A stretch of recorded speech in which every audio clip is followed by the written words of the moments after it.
Transportation problems. Determine an initial basic feasible solution to the following transportation problem by least cost method. Here we are given three sources, namely A, B and C, and three destinations, namely 1, 2 and 3. These row values and these column values are known as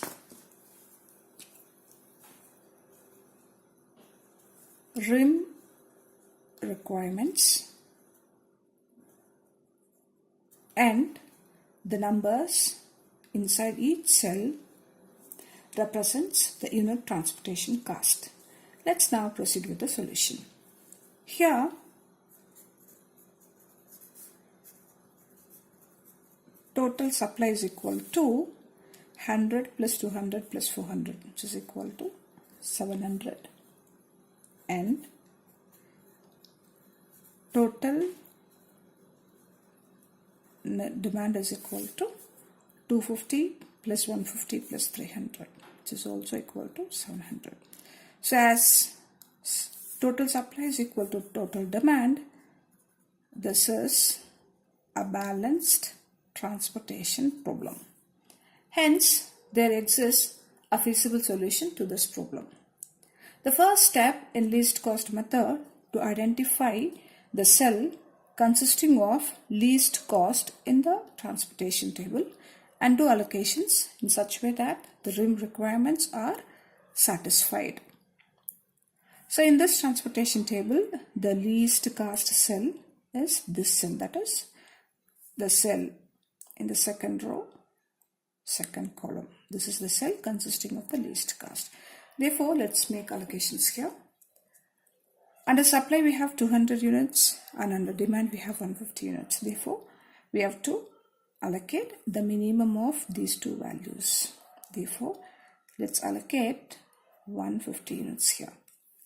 And as this column requirement is satisfied, let us cross out this column and write the remaining number of units in this row.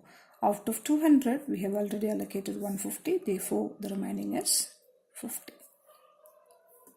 Now, in the remaining cells in the transportation table, find the cell consisting of least cost and make allocations and continue the procedure. So, the 4 is the least cost in the remaining cells. Therefore, let's make allocation in this cell. So, under supply we have 50 and under demand we have 250. Therefore, we can allocate 50 units in this cell.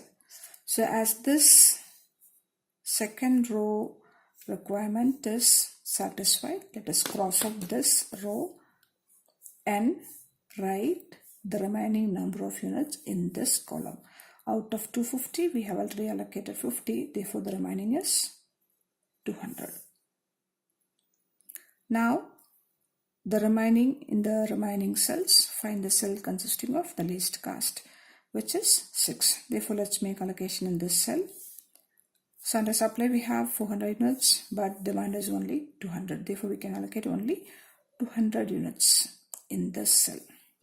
So, now as this column requirement is satisfied, let us cross out this column and write the remaining units in this row.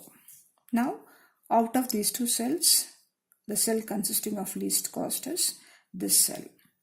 Therefore, let us make allocation in this cell. The minimum of these two values, namely 100 and 300, is 100. Therefore, let us allocate 100 units here.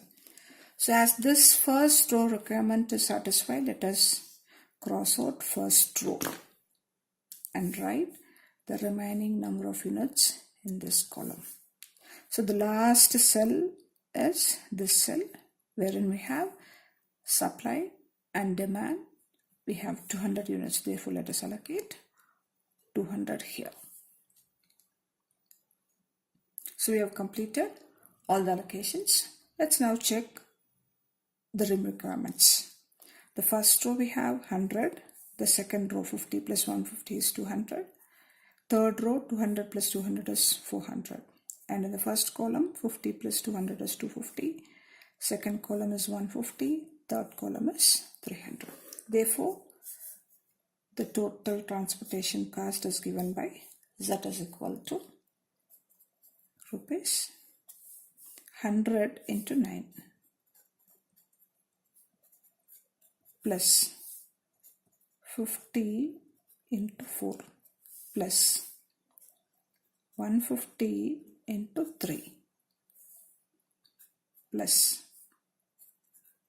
200 into 6 plus 200 into 15. Therefore, the total transportation cost is rupees 5,750.